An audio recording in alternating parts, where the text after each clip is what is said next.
जय Shri Krishna. Star plus की YouTube page पर आने के लिए आप सभी का बहुत बहुत बहुत धन्यवाद। अपने फेवरेट शो देखने के लिए स्टार प्लस की यूट्यूब पेज को सब्सक्राइब करें और वो बेल आइकन को हिट करना मत भूलिए। ध्यान रखिए।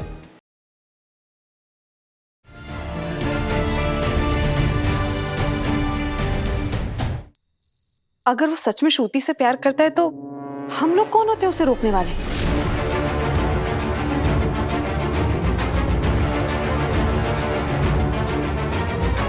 और वैसे भी तुम तो हमेशा ही कहती रहती थी कि तुम दोनों सिर्फ दोस्त हो, तो फिर तुम्हारा गुस्सा होने का क्या मतलब है? बस वही सही, वही ऑलरेडी बहुत परेशान है। अब ये सब बोल के उन्हें और परेशान। मैं वही बोल रही हूँ जो सच है और कुछ नहीं। पता लेखा चुप चुप हो जा, चुप हो जा, चुप हो जा। तू ना बहुत गंदी है। मेरी सही को कुछ मत बोल। सम्राट, तेरी बीवी इतनी गंदी क्यों है? समझाना इसको। और सही को इतना गंदा गंदा क्यों बोलती रहती है? कितना तंग करती है सही को? बोल, क्यों तेरी बीवी इतनी गंदी है? हाँ, जब भी सही परेशान होती है तो ये आगे सही को और तंग करती रहती है। अरे कोई पहले से रोते हुए इंसान को और रुलाता है क्या? लोग मुझे बोलते हैं कि मेरा दिमाग कम है, लेकिन इसका दिमाग तो मुझसे भी ज्यादा कम है। मैं जानती हूँ पत्रलेखा, तुम्हें इन सब चीजों में बहुत मजा आ रहा होगा, क्योंकि तुम्हें मेरी बहू कभी पसंद ही नहीं थी ना। लेकिन एक औरत होने के नाते तुमको ये समझ में आनी चाहिए बात पत्रलेखा, कि वो इंसान जिसके साथ हम पूरी जिंदगी बिताना चाहते हैं, अगर उसी इंसान की जिंदगी में कोई दूसरी औरत आएगी तो बुरा तो लगेगा ही ना। पत्रलेखा, तुम बार बार सई को ये जताने की कोशिश क्यों कर रही हो कि सई विराट की पत्नी नहीं, सिर्फ उसकी दोस्त है? लेकिन तुम तो मेरी पत्नी हो, लेकिन क्या उसके बाद भी तुम्हारा मेरे साथ पति पत्नी जैसा कोई भी रिश्ता बना? और अगर कल को मेरे जिंदगी में कोई और औरत आ जाए तो क्या तुम इस बात को एक्सेप्ट कर पाओगी? तो तुम ये कहना चाहते हो कि तुम अपने भाई की देखा देखी एक्स्ट्रा मैरिटल अफेयर करना चाहते हो? तुम्हें भी अपने भाई की तरह अपनी जिंदगी में एडवेंचर्स चाहिए? नहीं पत्रलेखा, देखा ना मेरे सिर्फ बोलने से तुम्हें कितनी तकलीफ हो रही है। तकलीफ? लेकिन जरा सोचो, श्रुति का सच जानने के बाद सई के दिल पर क्या बीत रही होगी? ना ही मुझे पूरा सच पता है और ना ही मैं कुछ जानना चाहती हूँ। श्रुति और विराट सर का जो भी रिश्ता है वो उन्हें मुबारक। मुझे उस श्रुति की शक्ल भी नहीं देखनी। तुम सोच रहे होंगे कि मैं कैसी औरत हूं। तुम मेरी इतनी मदद कर रहे हो, मेरे और मेरे बच्चे का इतना ख्याल रख रहे हो, दिन रात यहाँ हमारे साथ खड़े हो, और मैंने तुम्हें नर्स के सामने कितना भला बुरा बोल दिया, यहाँ तक कि तुम्हें अपने बच्चे को छूने के लिए भी मना कर दिया। लेकिन विराट, सच तो ये है कि अगर तुम नहीं होते तो मेरा बच्चा आज इस दुनिया में नहीं होता।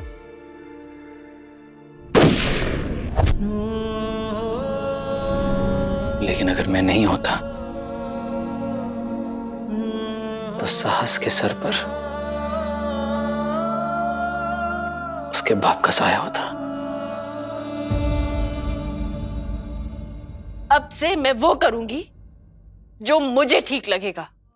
मैं सिर्फ खुद को इस सब से दूर रखना चाहती हूँ। और आप लोग भी प्लीज मुझे मत बताइए कि आप क्या बात करना चाहते हैं, बात नहीं करना चाहते हैं, पूछना चाहते हैं, नहीं पूछना चाहते हैं। विराट सर पे विश्वास करना चाहते हैं, उन्हें दूसरा मौका देना चाहते हैं, उन्हें सजा देना चाहते हैं। आप जो करना चाहते हैं कीजिए, प्लीज मुझे मत बताइए। वहीनी, हम सब के लिए इस वक्त सबसे ज्यादा मायने आप रखती। मुझे अकेला छोड़ दीजिए प्लीज। सही प्लीज, तुम खुद को हमसे दूर जाने की बात मत करो। देखो, हम सब यहाँ तुम्हारे साथ रहना चाहते हैं और तुम अच्छी तरह जानती हो कि तुम हमारे लिए कितनी खास हो। मैं जानता हूँ कि तुम अब किसी की भी बात पर भरोसा नहीं करना चाहती हो, लेकिन सिर्फ मेरी एक बात सुनो। तुम विराट को कन्फ्रंट करो उससे अपने सवालों का जवाब मांगो। तुम उसकी पत्नी हो, तुम्हारा हक है। अरे तो आप क्या चाहते हैं दादा? आप सब क्या चाहते हैं? मैं क्या करूं? उनके पीछे पीछे भागूं, उनके पैरों में गिड़गिड़ाऊं, उनसे भीख मांगू कि उस श्रुति को छोड़कर मेरे पास वापस आ जाए। हमारी जिंदगी में एक हादसा हुआ था जिसकी वजह से विराट सर और मेरी शादी हुई। उसके बाद से हमने अपने अपने तरीके से शादी को निभाने की कोशिश की, लेकिन अब अचानक से मैं इस रिश्ते में अकेली रह गई हूँ। इस रिश्ते को बचाने की सारी जिम्मेदारी मेरे कंधे पर क्यों? इस रिश्ते का बोझ मैं क्यों उठाऊं? अब समझ में आया मेरा दर्द। नहीं सही, तुम बिल्कुल नहीं रोना। तुम मेरी बहादुर बच्ची है ना, गलती तुम्हारी नहीं है। इस सब की जिम्मेदारी तुम अपने कंधे पे मत लेना। कोई तुम्हें कितना भी नीचा दिखाने की कोशिश करे, कोई तुम पर कितने भी इल्जाम लगाए, लेकिन जो कुछ भी हुआ है उसमें तुम्हारी गलती बिल्कुल नहीं है, बल्कि तुम्हारे साथ गलत हुआ है। पता नहीं क्यों तो मुझे ऐसा लग रहा है कि इसमें श्रुति की कोई चाल है, उसका कोई छुपा हुआ मकसद है, इसलिए वो विराट की जिंदगी में आई है। आप बिल्कुल सही कह रहे हो दादा, मुझे भी यही लगता है। उस श्रुति को पहले से ही पता होगा कि विराट दादा शादीशुदा है, इसलिए उसने अपना रिश्ता दादा के साथ आगे बढ़ाया होगा। सही, एक मिनट बैठो बेटा, बैठो। मुझे भी ऐसे ही लग रहा है। इन सब के पीछे जरूर कोई राज की बात है जो हमें नजर नहीं आ रही है। हमें सच का पता लगाना होगा। वो श्रुति ने ना जरूर वीरू को फंसाया होगा, नहीं तो वीरू ऐसी हरकत कभी नहीं कर सकता। और जो मुझे फंसाया गया उसका क्या? मैंने आप सबसे कहा ना, मैं अभी किसी दूसरे के बारे में नहीं सोचना चाहती। दूसरा? सही, हम विराट के बारे में बात कर रहे हैं। मुझे पता है कि हालात बदल गए हैं, लेकिन सिर्फ एक चीज है जो अभी तक नहीं बदली है, और वो है कि तुम अभी भी विराट की परवाह करती हो। बिल्कुल ठीक। तो साफ नजर आ रहा है। सही को विराट की फिक्र है या नहीं है, इससे कोई फर्क नहीं पड़ता। सही को मौका मिला था विराट से अपने दिल की बात कहने का, अपने जज्बात जाहिर करने का, लेकिन इसने कुछ नहीं किया। और नतीजा क्या हुआ? विराट को घर में प्यार ही नहीं मिला, इसीलिए तो वो बाहर चला गया प्यार ढूंढने। आप बार बार इन सब के लिए सही वहिनी को जिम्मेदार ठहराना बंद कीजिए। मैं क्या जिम्मेदार ठहरा रही हूँ? अगर इन सब में किसी की भी गलती है ना, तो वो श्रुति की। एक बार मुझे वो औरत दिख जाए, मैं छोड़ूंगा नहीं उसको। मोहित भैया, आप श्रुति को क्यों जिम्मेदार ठहरा रहे हैं? आप बार बार श्रुति पे इल्जाम क्यों लगा रहे हैं? और श्रुति को क्या फर्क पड़ता है कि विराट सर शादीशुदा है नहीं है? विराट सर को तो पता है ना कि वो मैरिड है। वो खुद को नहीं ढूंढ सकते थे? वो कोई बच्चे नहीं है। अरे कोई उनसे सवाल क्यों नहीं पूछ रहा है कि शादीशुदा होते हुए भी उनका बाहर किसी से अफेयर कैसे हो गया? हमेशा सवाल लड़कियों से क्यों पूछे जाते हैं और लड़कों को बेचारा क्यों बना दिया जाता है? मेरा मानना है कि इसमें सिर्फ और सिर्फ विराट सर की गलती है, श्रुति की नहीं। तुम बिल्कुल ठीक कह रही हो सही, लेकिन विराट हम में से किसी से बात ही नहीं कर रहा है। मुझे इसका सिर्फ एक ही सोल्यूशन लगता है कि हमें श्रुति से बात करनी चाहिए, उसे बोलना चाहिए कि वो विराट की जिंदगी में दखल ना दे, कहीं दूर चली जाए। मैं जानता हूं कि इतना सब कुछ होने के बाद तुम विराट को बचाना नहीं चाहती हो, लेकिन मुझे लगता है कि विराट सही ढंग से अपनी बात को समझा नहीं पा रहा है। वो एक ऐसी सिचुएशन में फंस गया है जहां से वो खुद को बाहर नहीं निकाल पा रहा है, और मैं अपने भाई, अपने शिवा को उस सिचुएशन में देख नहीं सकता हूं। मैं उसकी जिंदगी और बर्बाद नहीं होने दूंगा। सही, मैंने आप लोगों से कहा ना, जिसको जो करना है करे। मुझे इस सब के बारे में कुछ नहीं जानना है। आप लोग प्लीज मुझे इस सब में इन्वॉल्व मत कीजिए, और प्लीज मुझसे कोई उम्मीद भी मत रखिए। लेकिन बहनी, आप इतनी आसानी से हार कैसे मान सकती? मैं जानता हूँ बात जरूरत से ज्यादा आगे बढ़ चुकी, लेकिन आपको हिम्मत रख के इन हालातों का सामना करना होगा बहनी। मोहित भैया प्लीज मुझे किसी भी चीज के लिए मजबूर मत कीजिए। मोहित, एक मिनट। सही पर किसी भी चीज का दबाव मत डालो। और इसे श्रुति को मिलने की कोई जरूरत नहीं है। मैं नहीं चाहती कि इसे कोई तकलीफ। आई श्रुति तो क्या, मैं विराट सर के पास भी रहने के बारे में सोच नहीं सकती। हर चीज की एक हद होती है और उन्होंने वो हद पार कर दी है। उन्हें अपनी जिंदगी जैसे जीनी है वो जी सकते, मुझे उससे कोई फर्क नहीं पड़ता। लेकिन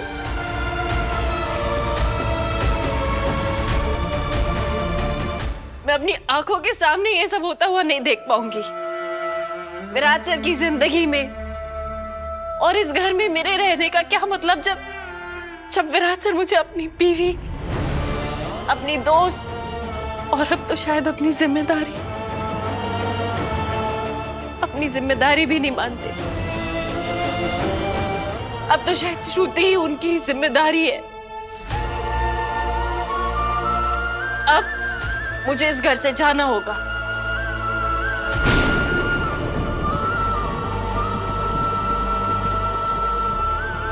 अब इस घर में मेरे लिए कोई जगह नहीं है। विराट सर उस श्रुति के साथ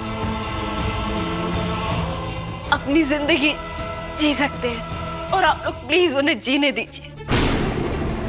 नहीं, तू कहीं नहीं जाएगी। पुलकित बोलो ना सही को, बोलो ना ये कहीं नहीं जाएगी, ये यहीं रहेगी हमारे साथ। सही, तुम ऐसा कैसे कह सकती हो सही? ये घर तुम्हारा है और हमेशा रहेगा। और तुम ये भूल गई क्या सही? अगर मैं विराट की आई हो तो तुम्हारी भी तो आई हूँ। कोई अपने आई को ऐसे छोड़ के जाता है क्या? आपको नहीं लगता आपको उनके लिए रुकना चाहिए जिनके लिए आप इतने मायने रखती, जो आपकी इतनी परवाह करते? हाँ सही, तू सिर्फ एक वीरू के लिए अपनी आई, अपने दादा, अपनी ताई सबको छोड़ के चली जाएगी? तेरे लिए कुछ नहीं है क्या?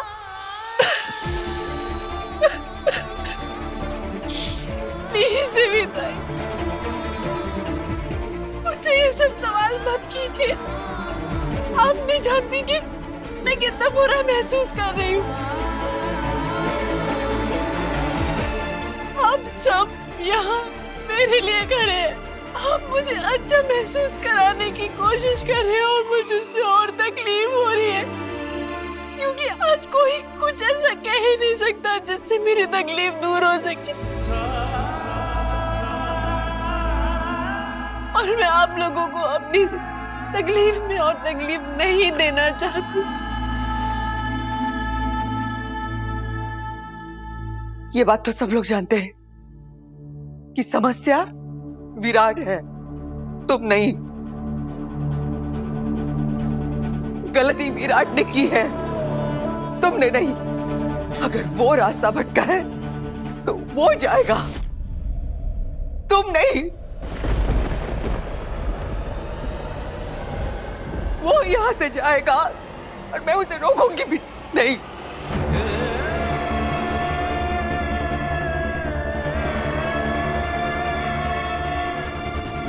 मैं मेरे बेटे की किए की सजा अपनी बहू को नहीं देना चाहती।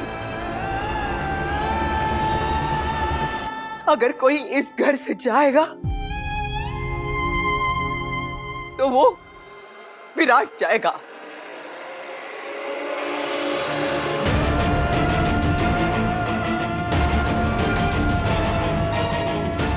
सही कहीं नहीं जाएगी।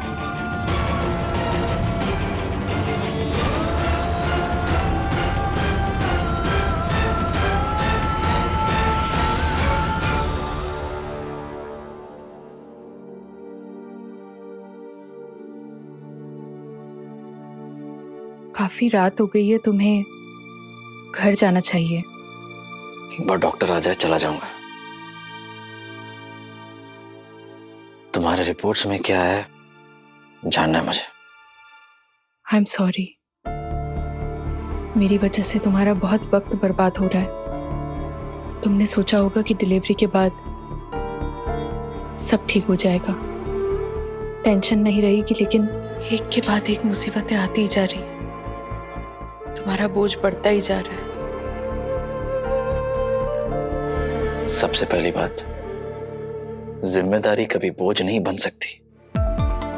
और रही बात तुम्हारे डिलीवरी में ये छोटी बड़ी जो भी कॉम्प्लिकेशंस आई हैं, उस पे हमारा कोई कंट्रोल नहीं है, हम कुछ नहीं कर सकते। अब ऐसा तो नहीं ना कि तुमने कुछ जानबूझ के किया है?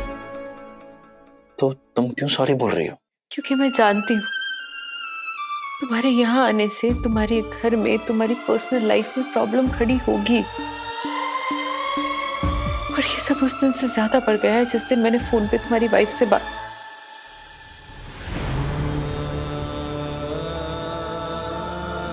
तुमने उससे बात की, उसने जरूर मेरे फोन का गलत मतलब निकाला होगा, है ना? और मैंने उससे सिर्फ इतना पूछा था कि क्या बात करनी है उसे आपसे, लेकिन उसने फोन काट के कह दिया कि वो मुझसे बात ही नहीं करेगी। सही, मेरा फोन दे दो। फोन? फोन? क्या लीजिए फोन? मुझे उस बारे में कोई बात नहीं करनी। तुम सदा से किया वादा निभाने के लिए अपने रिश्तों को भी दांव पे लगा रहे हो विराट। मुझे बहुत बुरा लगता है विराट। मेरी वजह से तुम्हारी लाइफ में इतनी प्रॉब्लम्स आ गई। मैं नहीं चाहती हूं कि कुछ ऐसा नुकसान हो जाए जिसकी भरपाई वक्त भी नहीं कर पाए। श्रुति, जो कुछ भी चल रहा है वो मैं अपने तरीके से संभाल लूंगा। तुम्हें इस सब के बारे में सोचने की कोई जरूरत नहीं है। और प्लीज ये भी सोचना बंद करो कि मैं तुम्हें कोई बोझ समझता हूँ, तुम पर कोई एहसान कर रहा हूँ, क्योंकि मैं अच्छे से जानता हूँ तुम्हें मेरी जरूरत नहीं है। तुम अपने आप सब कुछ मैनेज कर सकती हो। पता है, आज जब पहली बार मैंने साहस को गोद में लिया ना,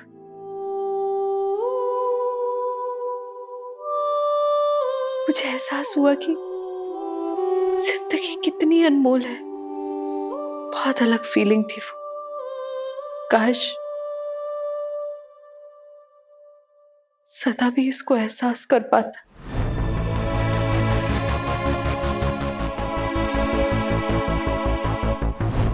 अगर मैं तुम्हारी जगह होती, मतलब एक पुलिस ऑफिसर होती, तो सदा को मार के, एक बागी को मार के मुझे लगता कि मैंने अच्छा काम किया है।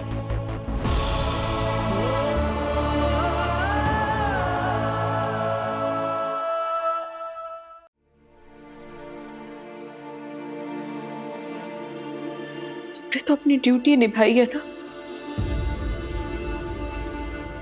लेकिन अपने दोस्त को दिए वादे के लिए तुम जो भी कर रहे हो, सरकार की नजर में एक बागी की बीवी को, उसके बच्चे को बचा रहे हो। इसके लिए मैं हमेशा तुम्हारी एहसानमंद रहूंगी। तुम दिल से बहुत अच्छे इंसान हो विराट। वीरू बिल्कुल भी अच्छा नहीं है। सही बहुत अच्छी है। तू कहीं नहीं जाएगी, तू यहीं रहेगी हमारे साथ। अश्विनी काकू ने बिल्कुल ठीक बोला, हमें ना, हम उस वीरू को घर से निकाल देंगे। तू यहीं रहेगी, यहीं रहेगी, यहीं रहेगी। सही, तू यहीं रहेगी। हाँ, और सही यहाँ किस नाते से रहेगी? अश्विनी मामी, आप क्या सही को गोद लेने का सोच रही हैं?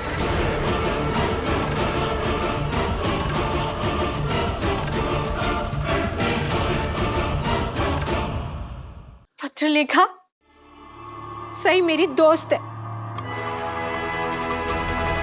वो यहीं रहेगी हमारे पास।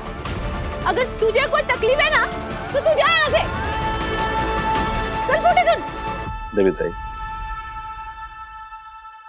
सही मेरी छोटी बहन जैसी है, तो इस रिश्ते के नाते सही इसी घर में रहेगी, अपने बड़े दादा के घर में।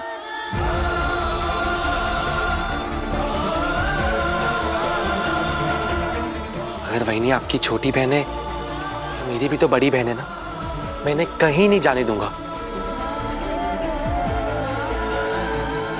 ऐकला? सुन लिया ना? तुझे जवाब।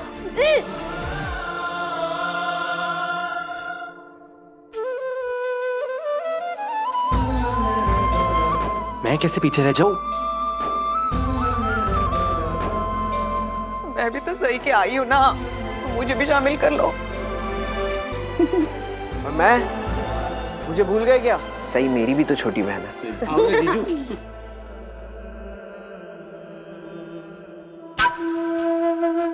अच्छा लग रहा है सब लोगों को सही के पास देखकर, क्योंकि डिवोर्स के बाद तो आप सभी के सहारे की जरूरत पड़ेगी इसे।